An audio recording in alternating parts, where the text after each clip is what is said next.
Good evening all, my name is Stuart Marr and I'm here to make you see how the military, specifically the Navy, has pulled the wool over your eyes again. In 2012, the Navy fired almost 3,000 sailors with the explanation of a fleet-wide drawback plan called the Enlisted Retention Board. I was among the sailors relieved of duty. The Enlisted Retention Board was a tool used by the Navy to help with the downsizing of the military. It was supposed to weed out the underperformers of the Navy, but in reality it was used as a cover to replace the higher paid experienced sailor with a raw, much cheaper junior sailor. In the following minutes I'll show you that once again our government has fooled us in the name of saving a little money. I joined the Navy in November 1999. From my time in Great Lakes, through Puerto Rico, through my time here in Jacksonville, I was considered a stellar sailor. I earned several accolades as an electronic technician. Everything in my Navy career had me on course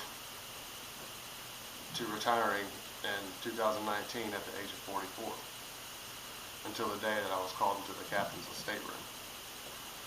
He told me to come on in, and I did, and I looked around and I saw all the sad faces looking back at me, and I knew that my military career was over. According to the ERB Fleet Engagement Brief held at the Naval Station Jacksonville, high retention rates and low attrition rates resulted in an overmanning of many critical rates. This resulted in the ERB taking place. It never occurred to me that I would be one of the unlucky sailors to get let go, because I thought I was beyond reproach and I would never be let go. In my meeting with the captain, I was told that I had not been selected for retention, and that on September 1st, 2012, I would officially be discharged from the Navy. And I was thinking to myself, what am I going to do now? I got angry. 13 years of service, and this is the way I was going to go out? What did I do to deserve this? Who do I blame? What about my family? How do I support them? No one could give me an answer. The captain couldn't even look me in the eyes and give me a suitable explanation. And the ERB hurt my family, and it was unfair, but I wasn't the only one affected by the ERB. 2,946 sailors lost their career that day. I began to see that a lot of good sailors like myself were selected for the board unfairly and had their contracts breached by the Navy. Many sailors are also angry and speaking out in every sort of medium. Several groups, including one by the spouses of the sailors, started petitions and began a Facebook crusade. And a collection of sailors filed a lawsuit with the help of an attorney in Oklahoma. One spouse, Jennifer Beasley, whose husband was a recent Sailor of the Year and being separated under the ERB, was interviewed by the Navy Times and was quoted. We heard about the ERB board earlier in the year, but everyone had told him, hey, you're fine, don't worry, and they're just trying to get rid of people who had DUIs and were personally bad people. So we weren't really concerned about it. It was supposed to be for people, it wasn't supposed to be for people with clean records. Ms. Beasley went on to start a petition which got the attention of a Florida representative, Scott Riggle.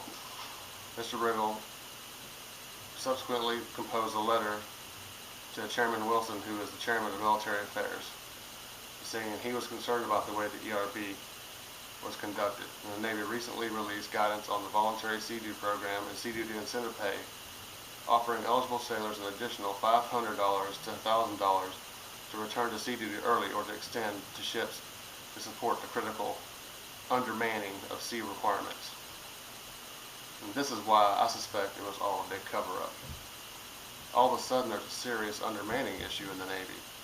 Admiral Greener, the same man that pushed through the ERB, is now saying he may have goofed up.